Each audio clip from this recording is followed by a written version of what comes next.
મિત્રો, આહિર સમાજના લોકોએ મહારાષ્ટ્રનું આયોજન કરીને આખી દુનિયામાં પોતાના નામનો ડંકો વગાડ્યો છે। આ કાર્યક્રમમાં લગભગ 2 લાખથી પણ વધુ લોકો જોડાયા હતા।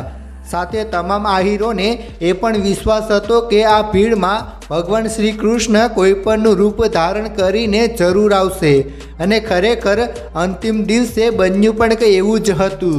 મિત્રો, સમસ્ત અખિલ ભારતીય આહિરાણી મહારાજ સંગઠન દ્વારા દ્વારકામાં મહારાષ્ટ્રનું ખાસ આયોજન કરવામાં આવ્યું હતું।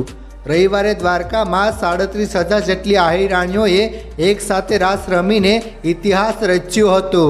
મિત્રો, નવી પેઢીમાં ભારતીય સંસ્કૃતિ ઉજાગર થાય તે હેતુથી આ મહારાસ આયોજિત કરવામાં આવ્યો હતો।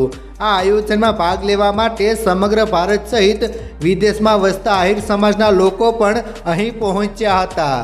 ગ્રાઉન્ડની વચ્ચે ધર્મધ્વજા અને તિરંગો ફરકાવવામાં આવ્યો હતો। મિત્રો, પારંપરિક પહેરવેશ અને માથે નવલખી ચૂંદડી અને ગળામાં સોનાના ઘરેણાં પહેરી 37,000થી વધુ આહિરાણીઓએ રાસની રમઝટ બોલાવી હતી। અખિલ ભારતીય આહિરાણી મહારાજ સંગઠનના ઉપક્રમે આ મહારાસ ઉત્સવ યોજાયો હતો। આ ઉત્સવમાં જોડાવા માટે સૌરાષ્ટ્ર સહિતની આહિરાણીઓએ ઓનલાઈન રજીસ્ટ્રેશન કરાવ્યું હતું। નવી પેઢીમાં ભારતીય સંસ્કૃતિ ઉજાગર થાય તે હેતુથી આ મહારાસ આયોજિત કરવામાં આવ્યો હતો અને આ મહારાસને જોવા માટે આહિર સમાજ સહિત 2 લાખથી વધુ લોકો ઉપસ્થિત રહ્યા હતા। મિત્રો, આ મહારાસ થકી દ્વારકાધીશ નગરીમાં 5,000 વર્ષ પૂર્વનો ઇતિહાસ ફરી જીવન થયો હતો। આજથી 5,000 વર્ષ પહેલાં ભગવાન શ્રી કૃષ્ણના પૌત્ર અનિરુદ્ધ અને પુત્રવધુ ઉષા, જે બાણાસુરીની પુત્રી હતા, તેમણે આજ ધરા પર રાસ રમ્યો હતો।